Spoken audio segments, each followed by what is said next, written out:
Hello and welcome back to my channel. My name's Findlay and today I'm working on a new resin skin for my IKEA lamp.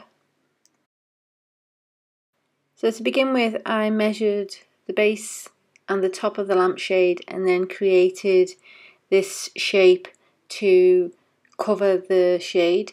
I quickly drew out the design on some paper and then covered it in plastic, and I'm now, as you can see, applying the resin to the design. So I'm using a mixture of translucent inks or pigment tints and opaque silver so that we've got areas of light and dark happening through the shade. And I'm just going to apply the colours next to each other in contrasting colours. So I've got a dark purple here and the other colours are orange and obviously the silver. I'll leave links in the description below for those colours and where you can get them. Now, to contain the resin, I've created a hot glue barrier. You could make your own with silicone, but I prefer the hot glue because it's easy for me to trim afterwards. Because this is quite a thin skin, I will actually trim the hot glue off rather than try and peel it off the resin because I don't want to rip the resin. So all I'm doing here is I'm just, like I say, doing the contrasting colours, and then I've just added a touch of mineral turpentine to blend the colours where they meet, because I don't want hard lines. I want it to have a little bit of movement and shapes. That's what the mineral turpentine is doing.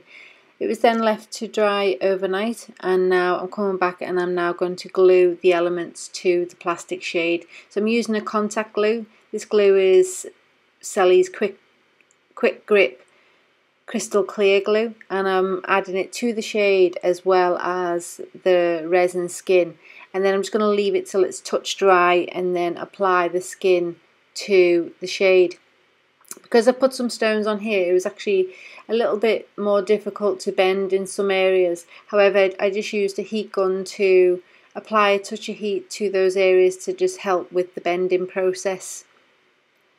And you find that with this being a thin layer of resin, that when we heat it, it's a little bit easier to stretch and flex so that I can maneuver it around the shade and get that to fit as close as I can. And obviously with the stones in it has gone slightly smaller, but I will fix those seams at the end when it's all dried.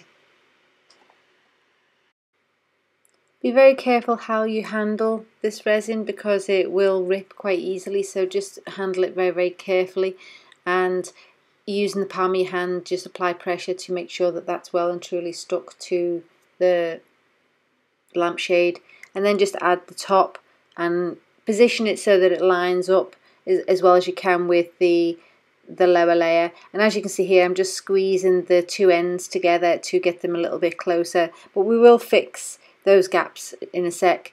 So I've just mixed up some gel medium with the same colour that I've used in the resin, and although this looks lighter, it will dry a little bit darker once the gel medium is dried. It dries clear, so you'll see more of that colour, and so I'm just filling in those areas. And then finally, after this is all dried, I'm now finishing off the base of the lampshade with some gel medium and some Resin Silver Night pigment powder, which is opaque. So I'm going to give this 3 coats just to make sure that the light's not shining through.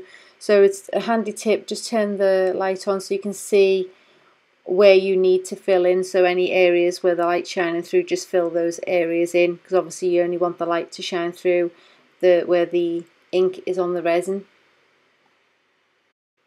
Now obviously this is just a quick run through on how I created this. If you would like to see the full length version, then pop on over to my website. I shall leave a link in the description below. I go into more detail on how I created the curve and in more detail on how I created the design, etc, etc. So I'll leave a link in the description below. If you like this video and would like some more resin ideas to keep you inspired, then please like and subscribe to my channel. I have plenty more videos for you to see. So until next time, bye for now.